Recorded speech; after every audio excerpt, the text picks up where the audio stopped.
for accused number 5, ne? Ms. Mshololo. Thank you, my lord.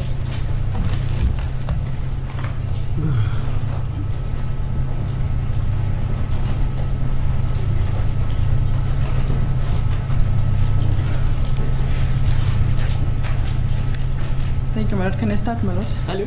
Can I start, my lord? I'm waiting for you. Thank you. Mr. Jonathan, is Jonathan your name or surname? What's your name? Surname, my lord. My name is Wendel Logan. Oh, okay. Athi Jonathan isibongo sakho cha igama lami nguWendel. Logan second. Igama lesibili nguLogan. Mr.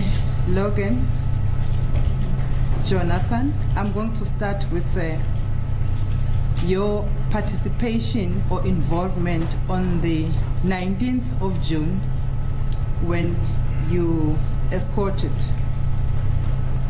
the SAPS members and took accused number 2 to Lieutenant Colonel Rapadu. You remember that involvement? I do, my lord. Iqala mhla 19 kuJune lapho ke waphelezela amaphoyisa SAPS lapho waphelezela khona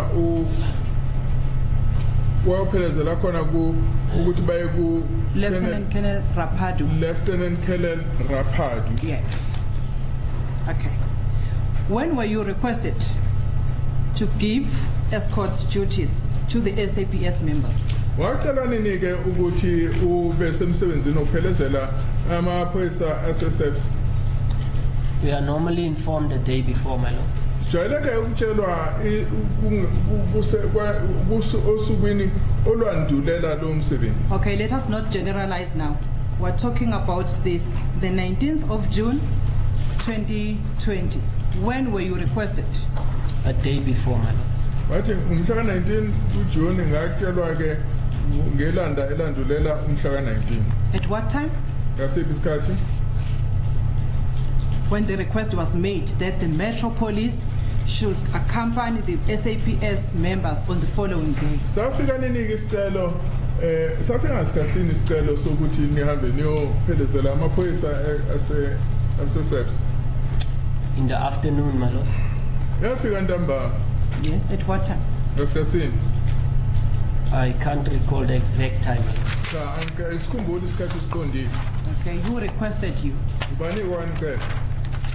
Sergeant Mukhane called, my lord. Umsergeant Mukhane uyena owasithinda. Okay. Did he call you or did he call your supervisor or the head of the Metro Police? Bathi wathinta wafonela yena noma fonela umkhuzi wenu noma wafonela ophethe iMetro Police?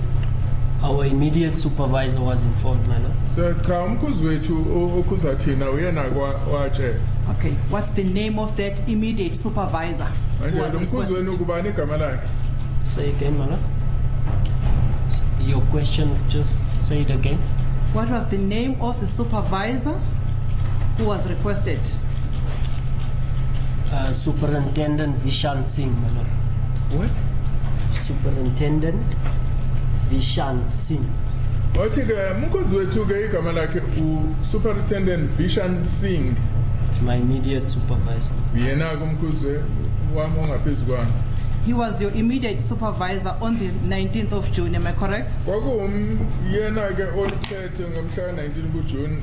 Akunjalo? That's correct, my lord. Yebo kunjalo. Where is he right now? Oh, manje. As I mentioned, my lord, we were all redeployed. He is currently at the equestrian unit. Cha njengoba sengichazile ke sani kweminye imisebenzi okwamanje sengathi emsebenza kule unit ebizwa ngokuthi equestrian unit. Okay, but he's still under Metro Police. Manje usengaphansi kweMetro Police. That's correct, my lord. Kunjalo. Okay. What was the car registration number of the car that you used on the following day now?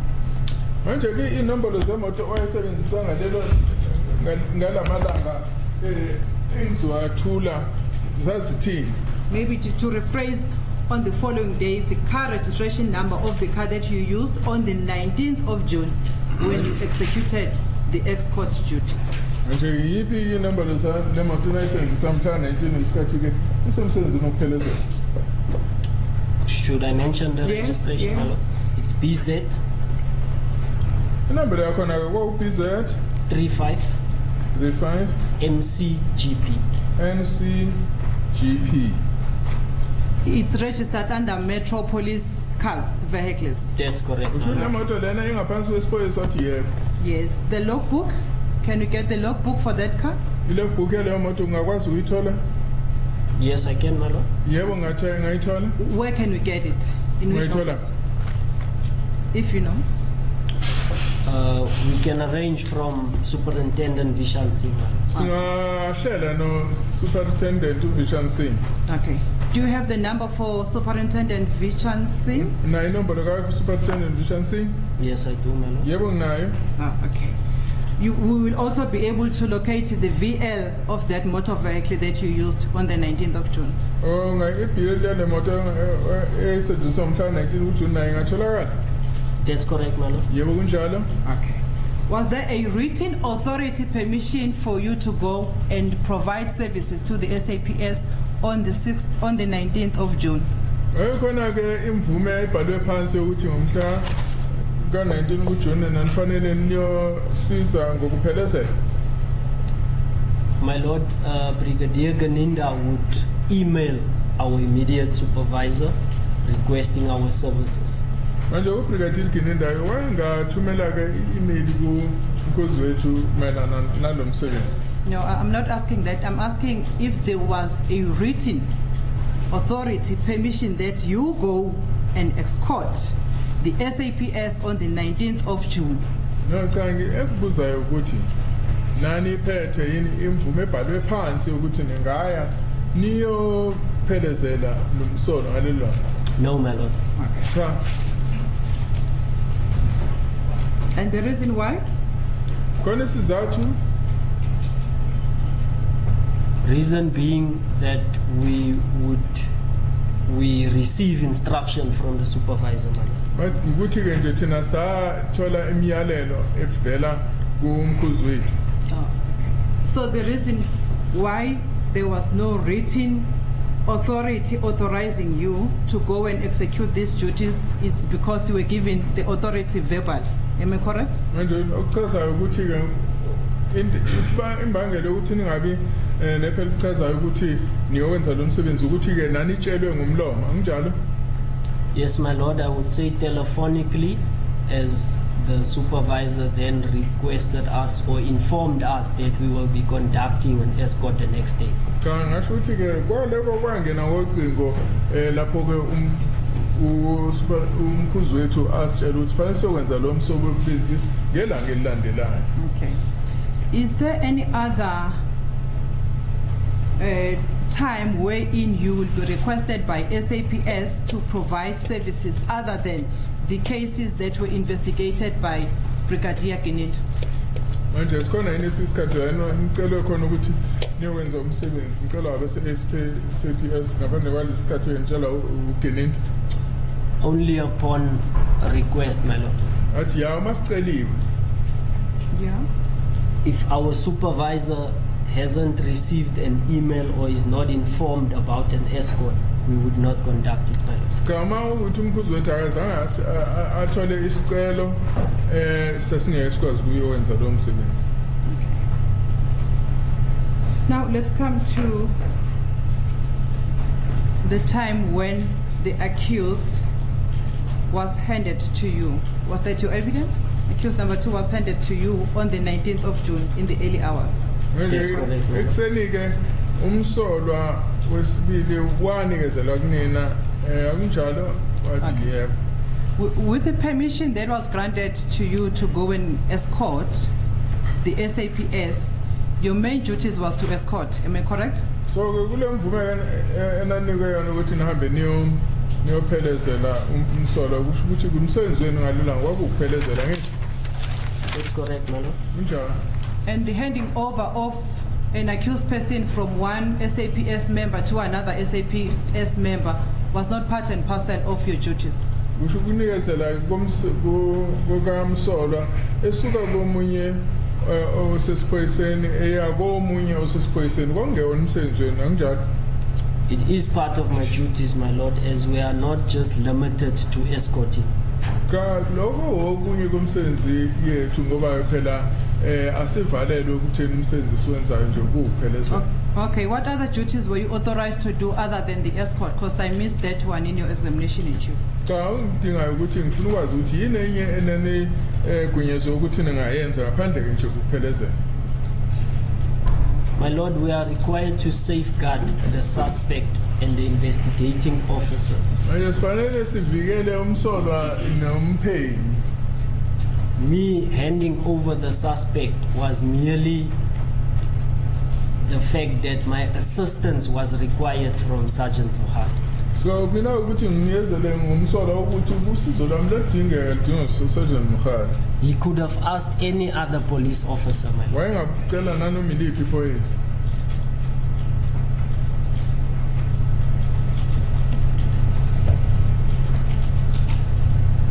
I put it to you that that was not part of your duties as escort services to hand over, to receive and hand over the accused to another SAPS member. Ngifuna ukubeka wena ukuthi akungena umsebenzi wakho ukuthi uwamukele futhi ke udlulise umsolo omdlulisa kwelinye iphoyisa.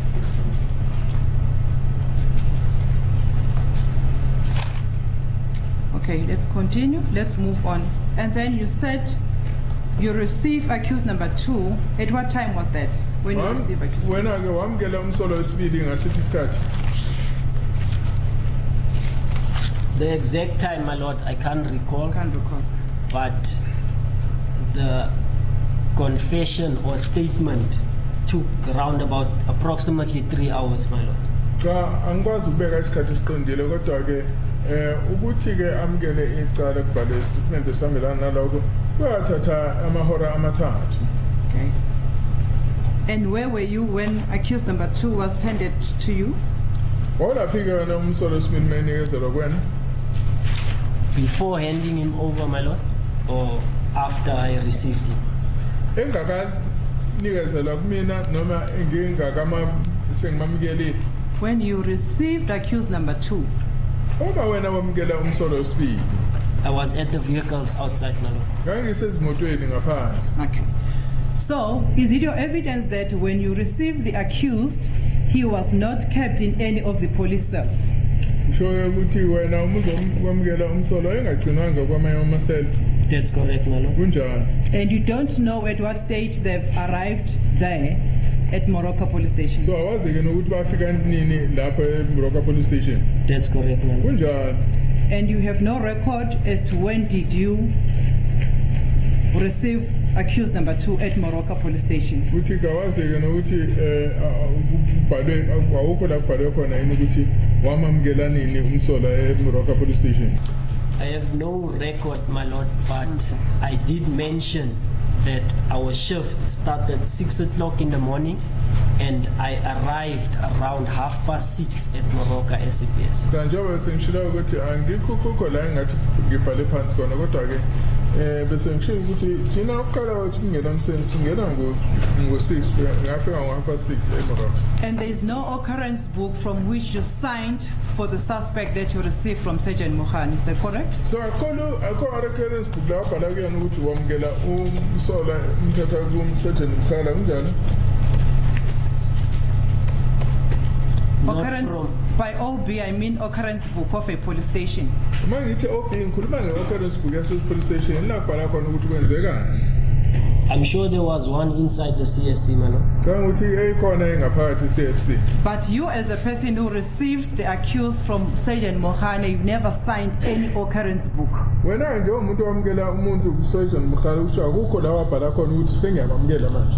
That's correct, my lord. Kunjani? Okay. There's also no entry that you signed referring to the time when you took back the suspect from Lieutenant Colonel Rapaju. So manje akukho la ubhala khona ukuthi waphi namukela umsola uthatha ku Lieutenant Colonel Rapaju. My lord, I did sign for the suspect when I received him. Yebo ngamsendela umsolo mangizomamukela. Where? I can't recall, was it in the occurrence book, but I did sign, my lord. Angikhumbule ukuthi mhlambe wabhala ku-occurrence book kodwa ngasayini. The reason you can't recall is because you never signed any occurrence book. Into enza ekhona ukuthi awukhumbuli ngoba awuzange umsayindele ku-occurrence book. I did sign, my lord. If you had signed, the state was going to refresh your memory with that occurrence book wherein we have signed. When you received it. Ukuba wasayineke hayi umshushisi wayokhombisa ukuthi ayokhumbuza futhi ukuthi wasayined up ekukhombisa khona kuleyo ncwadi. As a police matter, we did indicate to the defense that we're still awaiting the occurrence books from Roka.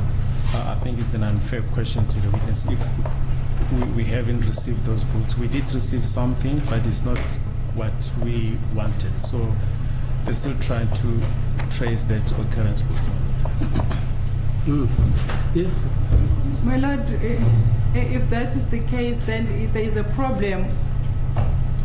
I find it very difficult of putting questions to this witness when the defense has not been provided with that occurrence, my lord. It was requested to the state, my lord, the occurrence book. You'll recall, my lord, on Friday I led the entries from the Pretoria North up to 4:50 when accused number 2 was booked out. And we were under the impression that we will receive the occurrence book for the next police station, which has transpired now that it was Moroka Police Station. Yeah, but Mr. Baloyi says that the state has not been furnished with that occurrence book. As the court basis, my lord, if that is the case, my lord, I will skip those questions and I will beg leave to recall the witness as soon as we receive the occurrence book for the Moroka Okay, fine, Police no Station. problem.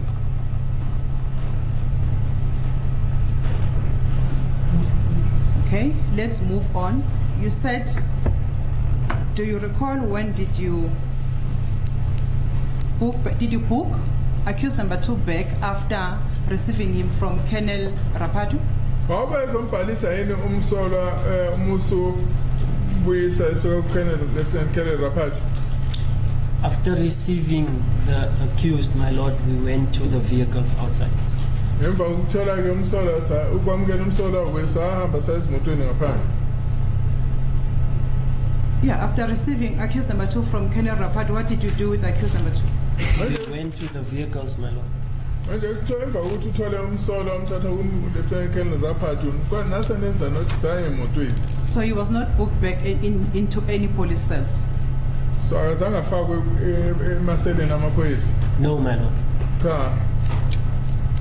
At the time when Colonel Rapadu was busy with accused number 2 as per exhibit HH, where were you?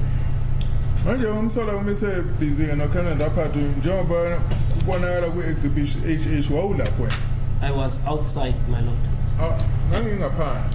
And at that time when you took accused number 2 to Colonel Rapadu, he was handcuffed, am I correct? Ngesikhathi kuyisa umsolwa ku-Colonel Rapadu wayefakwe ozankosi anginjalo?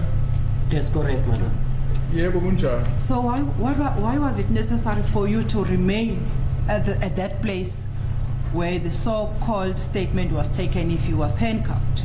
Manje uma uthi wayefakwe ozankosi yini ke imbangela ukuthi wena ube khona uhlale lapha ngaphandle kwaleyo ndawo sasithathelwa khona? To conduct the escort, my lord. Ukuze sikwazi ukumpheleza. I waited. What type of the escort? What type of the escort and safeguard that you were giving?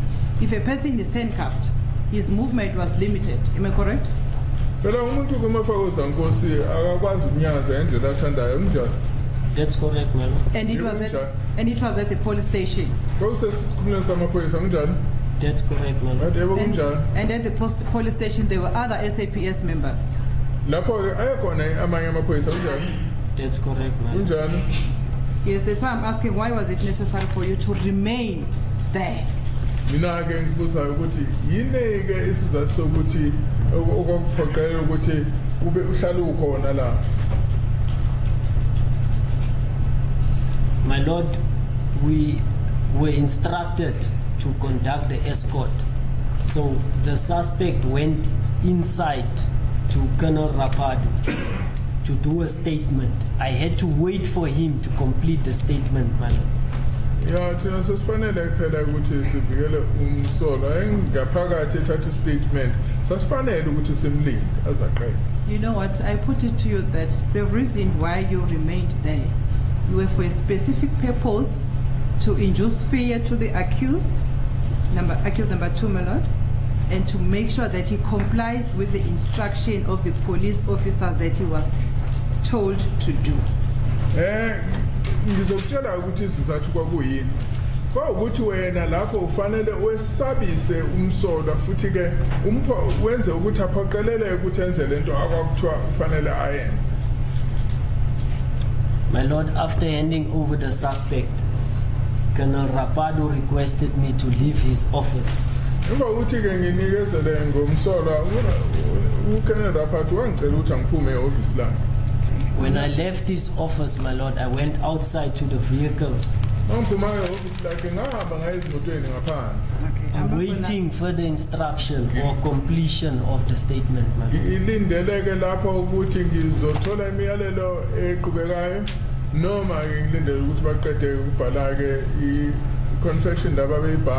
You said it was at what time when the statement was who told you it was a confession? How do you know it was a confession?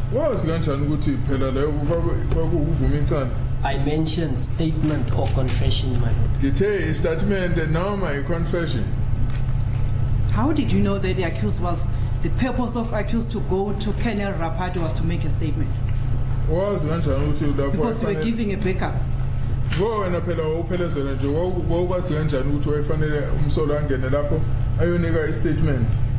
From Sergeant Mukhane, my lord.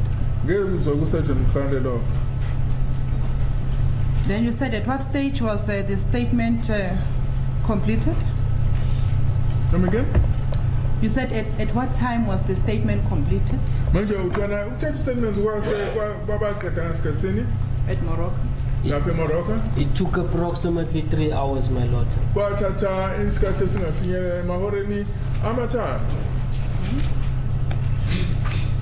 So what time was that?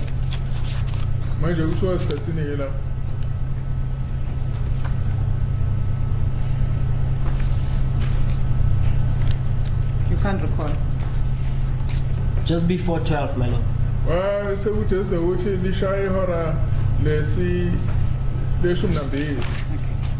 And then from there, you testified that you then escorted the investigating team to the Force Magistrate Court. Am I correct? That's correct.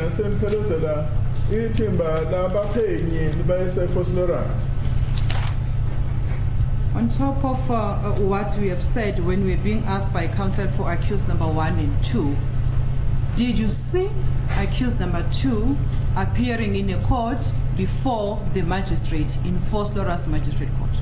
Manje ke Force Magistrate Court wambona yini umsolwa evela phambi kwemantshi lapho? No, my lord. Cha ngizange ngibona. Okay. How long did it take you to travel from Morocco Police Station to Force Court? Kwanthatha isikhathi esingakanani ke ukuthi nisuke nihambe nisuke eMorocco niziyofika eForce Lawrence? Between an hour and 45 minutes, my lord. At part kwehora nemizuzu amashumi amane nanhlanu. If that is the case, then it means you will have arrived in Force Magistrate Court at 1.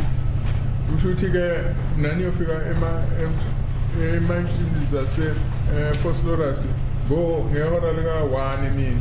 That's correct, my lord. Kunjani? Okay. And you left at that time. How long did you stand? Did you stay upon arriving and handing over the accused? We waited until 2, my lord. Jahlala isikhathi singakanani nathi sasilela isikhathi salinda kwaze kwashaya ihora lesibili. What were you waiting for? Nanilindeni. For our shift to end, my lord. Sasilinde ukuthi ishift yethu iphele. Oh, okay. Then it ended when? Yaphela ngasikhathini? At 2 o'clock, my lord. Yaphela ngo-2. Then you left them. That's when we left, my lord. Wathi hayi lapho sasiyahamba. If you had been asked to give escort to the investigating team and the suspects. Remember, at Moroka Police Station, you remained behind. Then now, why did you leave the investigating team and the accused at court now? Manje ukhumbula ukuthi eMoroka walinda manje ke lana ke yini ke yenza ukuthi umshiye umsolwa nabaphenyi. It was still in the time frame of my duties, my lord. Kwakusesikhathini sami sokuba semsebenzini. Why did you leave? Why did you now not continue providing the security? Manje yini ke ungaqhubeki ke ukuletha ukukhuseleka lapho.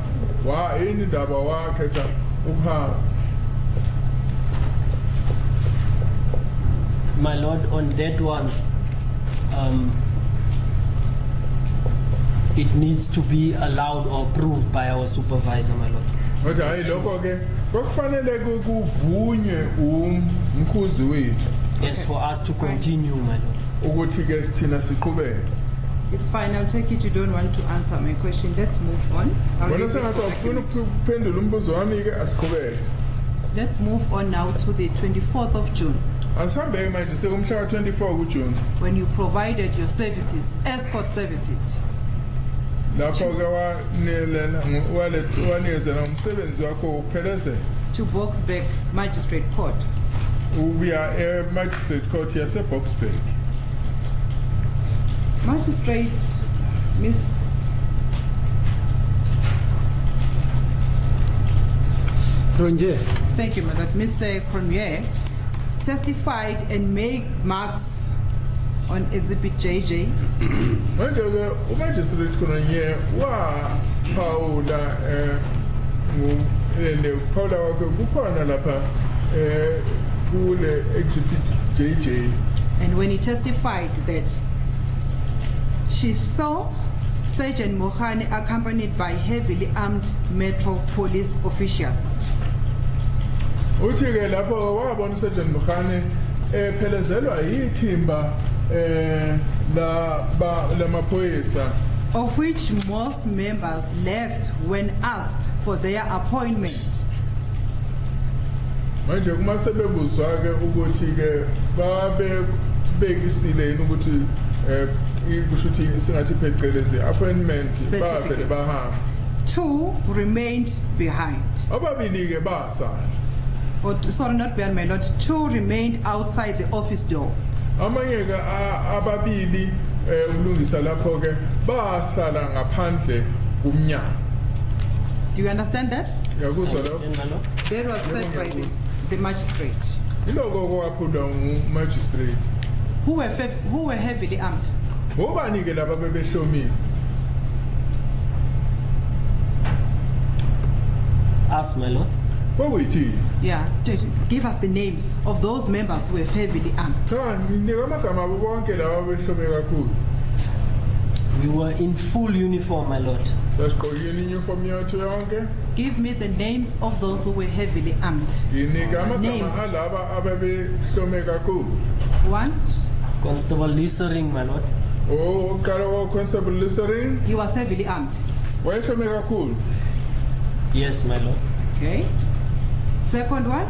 Wesibili Constable Butalezi, my lord. Constable Buthelezi. Okay.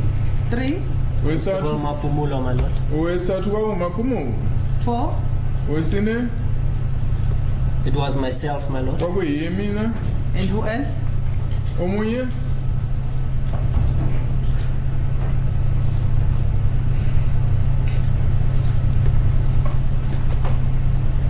It's all I can remember, my lord. hayi kona kodwa engikhumbulayo. Okay, but it was more than you.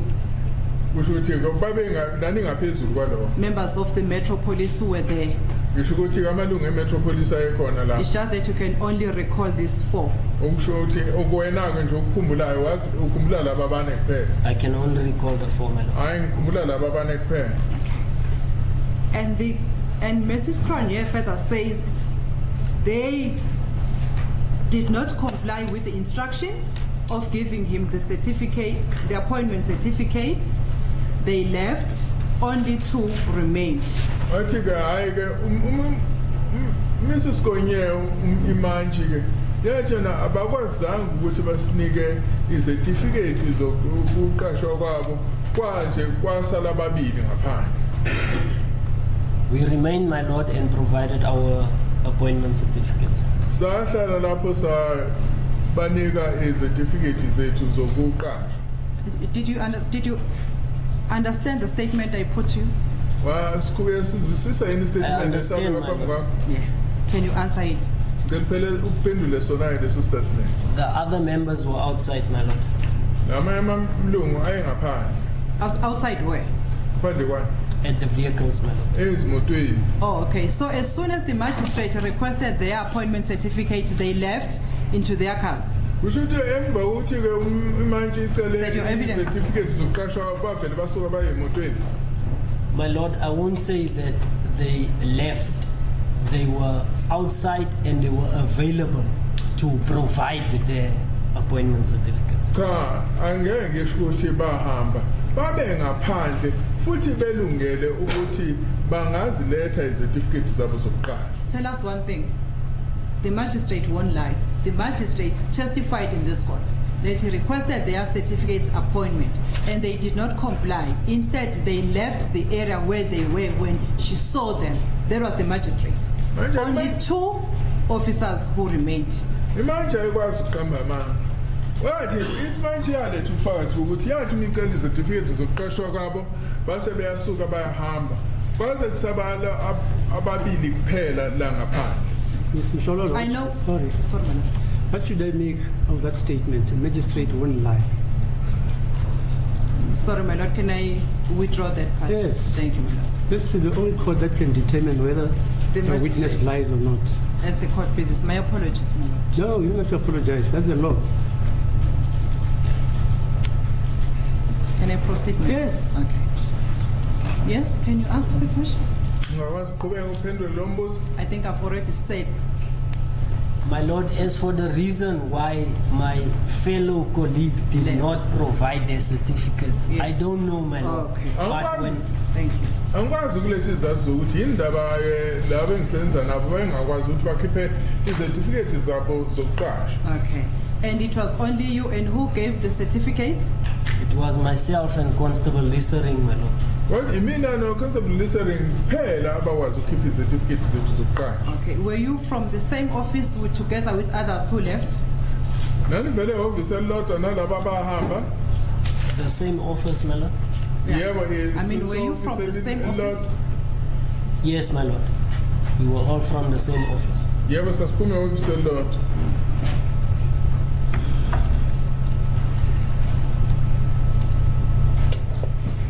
Yes. Tell me the reason. Why were you so heavily armed? Yini ke eyenza ukuthi nihlome ngalendlela enanihlome ngayo nanihlome kakhulu? Maybe before going to that question, was the accused handcuffed when you were standing there, when you were going to the magistrate office? Manje uma nime lapho nisiya ehhovisi leMantshi, umsolwa wayefakiwe yini ozankosi? The accused was handcuffed in front, my lord. Umsolwa wayefakiwe ozankosi izandla zengaphambili. Okay. So his movement was limited, and on top of that, he was escorted by these heavily armed members. Why were you so heavily armed? Yisho ukuthi kumsolwa wayefakiwe ozankosi engakwazi ukuthi mhlawumbe nganyakeza ngalendlela ayithanda ngayo. Kodwa ke manje ngifuna ukwazi ukuthi yini nanihlome kangaka? My lord, I would not consider it as heavily armed, my lord. Angeke ngisho ukuthi kusho ukuthi sasihlome kakhulu. Okay, how were you armed? Can you Hlome kanjani? describe the manner in which you were armed? Chazi ukuthi nani hlome kanjani? My lord, we were in full uniform, Sasiqoke uniform yethu yonke.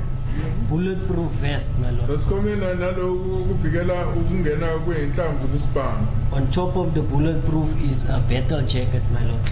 Emva phezulu kwaloko khona lokho ababiza ukuthi battle jacket. On my side, my lord, is a 9mm pistol in its Ngapha holster. ngaseceleni kwakune 9mm isibhamu It's inside its holster, my lord. ehleli ngaphakathi kwesikhwama sayo. Slinged over my chest, my lord, Yebo phezulu kwesifuba sami was a rifle, my lord. kwakukhona ke isibhamu esikhulu. hanging freely, my lord. Hayi sasizilengela nje sikhulekile. But you were armed. Kodwa uhlomile. I was armed, my lord. Yebo ngangihlomile. That manner in which you were armed, on its own, induced force to the accused, I put it to you. Manje ngifuna ukuya phambi kuwena ukuthi ngendlela ohlome ngayo yayiletha indlela yokuphoqa kumsolo. And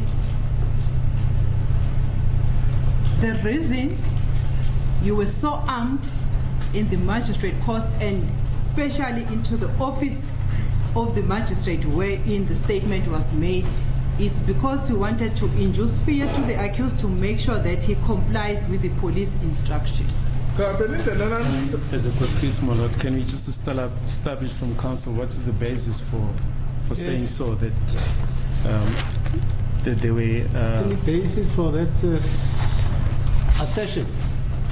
My lord, in the mind of the accused, when he saw the members of the Metro Police so heavily armed, my lord, my submission is that that on its own induced fear to the accused. Okay. Thank you. Let me clear up this. You say we were in uniform. That's correct, my lord. When you do your escort duties, is that how you dress in your uniform? Yes. Or was this the first time you dressed in that manner? We are dressed like that on a daily basis, my Okay. lord. Yes, you can Manje continue. ngendlela nigqoke ngayo nanigqoke ngendlela ejwayelekile yini wathi yebo sigqoke ngendlela ejwayelekile. Okay. Did you enter inside the office of the magistrate? Nangena ine office lika manje. No, my lord. Cha asingenani. Okay. On the 5th of June now, when you reported at Albertine police station, when did you knock on duty? Manje uma uyongena ngomhla 5 kuJune eAlbertine police station waqala ngasikhathini umsebenzi. I can't recall, my lord. Angikwazi ukukhumbula. Okay. And you also don't have records, Uthi akukho ke la kubhalwe khona. correct? That's correct, my lord. Kunjani?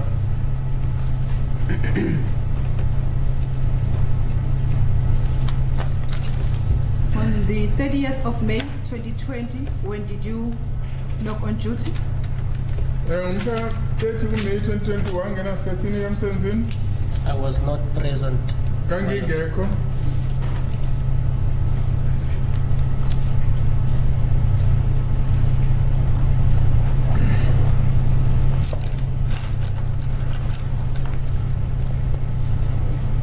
Okay. And then, I know this question has been asked, but I just want to double check if you still insist in your answer. Colonel Hadebe testified that when he arrived in Albertine police station, the Metro members were inside the CSC next to the cell in which the accused was. But your answer, you said you were outside the CSC. Do you still remain with that answer? Yes, Hadebe wathi uthi ke umele ufakazi wathi mefika eAlbertine police station amaphoyisa asemetro ayengaphakathi kwe-CSC. Wena ke wasithi impendulo yakho wathi cha thina sasingaphandle usaphikelela yini ngale impendulo yakho wathi yena. Okay. You further testified that your unit, the SWAT unit, was disbanded. Is that your evidence? Uthe wena ke iqembu lelo senzela lona ke sebagcina sebelichithile ningaselona iqembu. Why? What is the reason for that unit to be disbanded? Yini ke isizathu sokuthi ke balichithe lelo thimba lelo senze kulona? My lord, as to the reason, we still haven't been furnished with a proper reason. Hayi kwamanje ke isizathu ke siqinile sizwakalayo sikakanini. Okay, and when was it disbanded? Manje ke bahlukanisa nike lelo thimba leni In June 2022, my lord. kwakuwumhla June 2022. When you're defining your unit, you specified the type of the offences that you were dealing with. Am I correct? Muchaza ukuthi ithimba lakho lo senza lona wachaza ukuthi nina nanibheke ikakhulukazi inhloboni yemisebenzi. Usakhumbula? Yes, my lord. Okay. Ethi Was accused number 2 respectively charged with offences which fell under your unit? manje ke umsolo sibili yena waye shose icala eli ngaphansi kwaleli lamacala lawa ekuthiwani nani izinze kakhulu kuona. My lord, we were informed that the suspect is a high-profile suspect. Cha satshela ukuthi hayi umsolo seqophelweni eliphezulu. Okay, but do you know if he was charged with the offences which fell within the scope of your department, unit? Ngibuza ukuthi icala lela elenzile lingaphansi kwaleli lamacala kwakuthiwa iyona enani wabheke kakhulu yini? As a please, my lord, I don't know whether it's a fair question to the witness. Witness said they're merely deployed by the arrangements between the supervisor and Brigadier Gininda. This witness will not be in the position to know what were the charges and whether they fell within the scope of their duties. Yes, ma'am. Thank you, my lord. The witness, my lord, can answer if he knows. If he doesn't know, he can say so that no, he doesn't know. I don't know, my lord. Cha angazi. My lord, I will pause here with my cross-examination and reserve the right for further cross-examination due to the fact that I still have two payrolls I've been supplied during lunch with other copies of the OB entries in respect of these 3 statements wherein the witness was involved. My lord, I beg leave to peruse them and then recall the witness if there is any need for further questions to be put. Okay. Thank you.